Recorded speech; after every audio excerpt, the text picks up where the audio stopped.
Welcome back दोस्तों, कैसे हैं आप? उम्मीद करता हूँ बहुत अच्छे से होंगे। आज हम बात करने वाले हैं एक ऐसे ब्रांड की जिसको हम पार्ले जी के नाम से जानते हैं, और शायद ही ऐसा कोई व्यक्ति होगा जिसने पार्ले जी के बिस्किट नहीं खाए हो। ये पार्ले जी के बिस्कुट हैं। ये बिस्किट की जो कंपनी है, ये कंपनी कैसे इतनी लोकप्रियता हासिल की कि ये बिस्किट का पर्याय बन गई। और ये जो बिस्कुट का पर्याय बनी, उस कंपनी की क्या कहानी है, क्या थ्योरी है, और उसने किस प्रकार के उतार चढ़ाव देखे, किस प्रकार से उसने अपनी यात्रा यहाँ तक पूरी की, और किस तरह से ये दुनिया की एक बहुत लोकप्रिय ब्रांड है, वो कंपनी आज भी बनी हुई है। तो दोस्तों, आज के इस वीडियो में इसी विषय पर हम चर्चा करेंगे। वीडियो को अंत तक देखिए, किस तरह से एक व्यक्ति से शुरू की गई ये कंपनी आज कितनी करोड़ का टर्नओवर लिए हुए है। तो शुरू करते हैं आज का हमारा ये वीडियो। ये बात है अंग्रेजों के ज़माने की, 1928-29 में। उस टाइम पे हमारे देश में अंग्रेजों का राज हुआ करता था, और स्वदेशी आंदोलन है वो काफ़ी जोरों पर था। उस स्वदेशी आंदोलन में विदेशी चीज़ों का काफ़ी बहिष्कार किया जा रहा था, और ऐसे ही एक चीज़ थी, एक कैंडी, जो कि लंदन से आती थी, और ब्रिटेन में बनने वाली ये कैंडी भारत में काफ़ी लोकप्रिय थी। ये जो कैंडी काफ़ी लोकप्रिय थी, लेकिन चूंकि काफ़ी महंगी भी थी और विदेशी भी थी, इसलिए बहुत सारी समस्याएं भी थी। तो ऐसे में सूरत के एक व्यापारी जिनका नाम था मोहन दयाल जी, ये मोहन दयाल जी हैं, इन्होंने जर्मनी की यात्रा की, और उन्होंने ये पाया कि ये कैंडी बनाने की जो मशीन है, ये जर्मनी में आसानी से उपलब्ध है। इसलिए वो जर्मनी से एक ऐसी मशीन लेके आए और यहाँ इंडिया में कैंडी बनाने का बिजनेस शुरू करने का प्लान बनाया। यहाँ आकर के उन्होंने मुंबई के पार्ले इलाके में एक फैक्ट्री स्थापित की, और उस फैक्ट्री में कैंडी बनाने का काम शुरू किया। ये जो कैंडी बनाने वाली फैक्ट्री थी, इसकी शुरुआत में उसके परिवार के कुल 12 सदस्य ऐसे थे जो उसके एम्प्लॉय भी थे। यानी पूरे परिवार के द्वारा संचालित की जाने वाली एक छोटी सी इकाई थी, जो आजकल पार्ले जी के ब्रांड नाम से फेमस है। तो ये जो कंपनी जब शुरू हुई तो काफ़ी इसने लोकप्रियता हासिल की, और लोगों को ये चीज़ें पसंद आने लगी, और इसने धीरे धीरे अपना विस्तार करना शुरू कर दिया। 1929 में 12 सदस्यों के साथ शुरू की गई ये कंपनी कैंडी बनाने का काम करती थी, परंतु 1939 में इसने ग्लूकोज बिस्कुट बनाने का काम है वो भी शुरू कर दिया।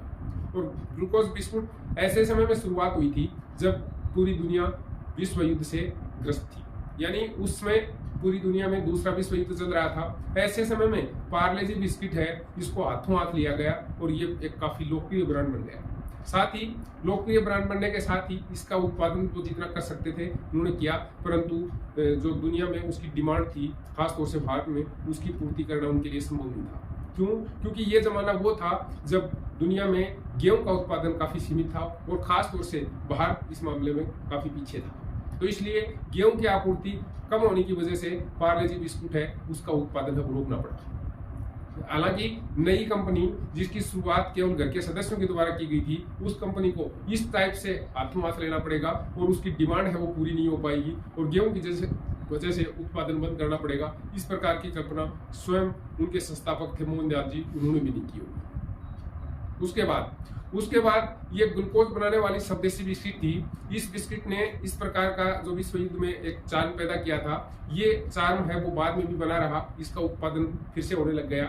और 1947 में जब देश आज़ाद हुआ, न केवल आज़ाद हुआ बल्कि भारत का विभाजन भी हुआ, और भारत से पाकिस्तान और भारत दो अलग देशों में बढ़ गए। उस टाइम पे फिर भारत के सामने ऐसी समस्या थी कि जो गेहूं उत्पादक इलाका था वो काफ़ी हद तक बांग्लादेश और पाकिस्तान में चला गया, जिसकी वजह से गेहूं का जो डिमांड थी उसकी पूर्ति नहीं होने की वजह से पार्ले जी को एक बार फिर अपना उत्पादन 1947-48 में बंद करना पड़ा।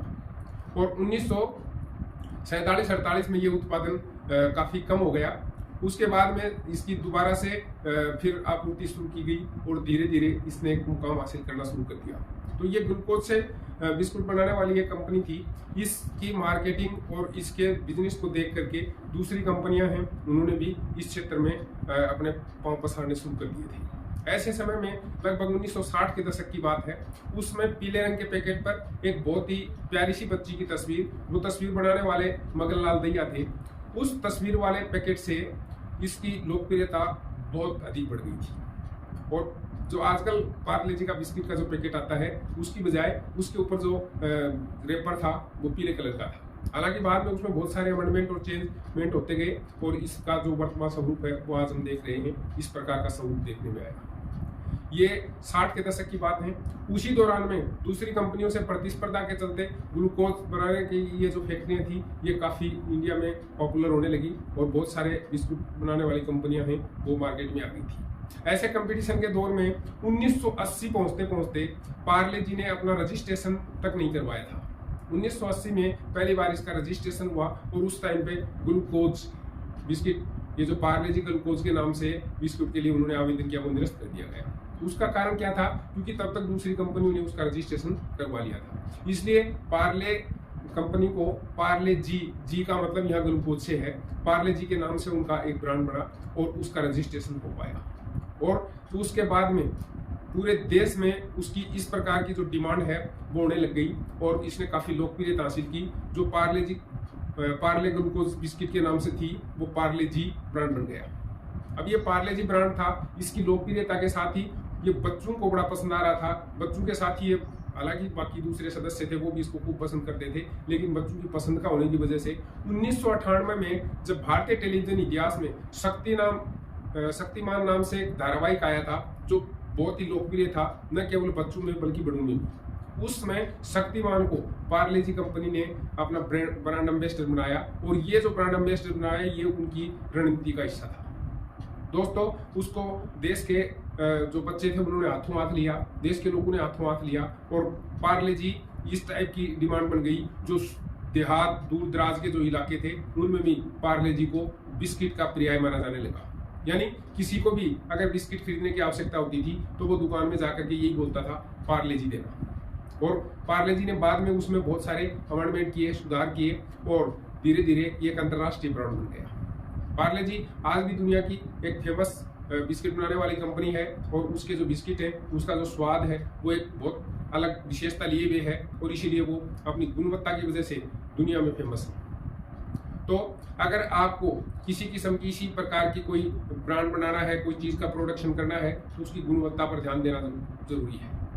पार्ले जी ने यही किया और उसका परिणाम ये है कि वो आज बिस्किट का पर्याय बन गई है। तो अगर आपको किसी चीज़ में इंटरेस्ट है, दिलचस्पी है, कोई चीज़ का उत्पादन करना चाहते हैं तो मेरे दोस्तों इस टाइप की चीज़ें हैं वो बहुत छोटे स्तर से शुरू करके उसके लिए बहुत ज़्यादा संसाधन की आवश्यकता नहीं पड़ती है। केवल आपकी माइंड थॉट है, उस पर डिपेंड करता है कि आप क्या करना चाहते हैं।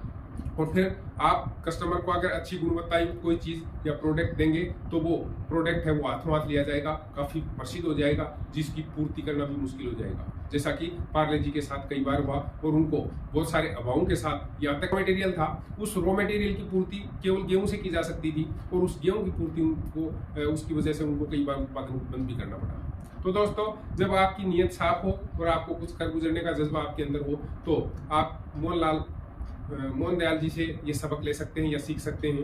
क्योंकि जब उस जमाने में ये किसी ने कल्पना नहीं करी होगी कि पार्ले जी ये जो बिस्कुट बनाने वाली कंपनी है जो एक कैंडी बनाने के लिए शुरू की गई थी और उसकी लोकप्रियता इतनी हद तक पहुंच जाएगी कि लोगों को उसकी आपूर्ति करने में भी दिक्कत होगी। तो दोस्तों, आज के इस जो मोटिवेशनल सक्सेस स्टोरी है इसके माध्यम से हम आपको ये संदेश देना चाहते हैं कि अगर आप भी कुछ कर गुजरने का जज्बा रखते हैं तो आप भी इसी प्रकार से किसी कार्य को शुरू कर सकते हैं। धीरे धीरे समय आने पर वो वटवर्क्स में बदल सकता है। दोस्तों, आज के इस वीडियो में बस इतना ही। वीडियो पसंद आया हो तो आप इसको लाइक करिए, दूसरे लोगों के साथ शेयर करिए। चैनल को अभी तक आपने सब्सक्राइब नहीं किया है तो ऐसे ही सक्सेस स्टोरी और मोटिवेशनल वीडियो लेकर के हम आते रहते हैं, तो चैनल को सब्सक्राइब कर लीजिए। इसका कोई चार्ज नहीं देना पड़ता है। फिर मिलते हैं किसी ऐसे ही नेक विचार के साथ। तब तक मेरे दोस्तों अपना ख्याल रखिएगा, खुश रहिएगा, मस्त रहिएगा। जय हिंद।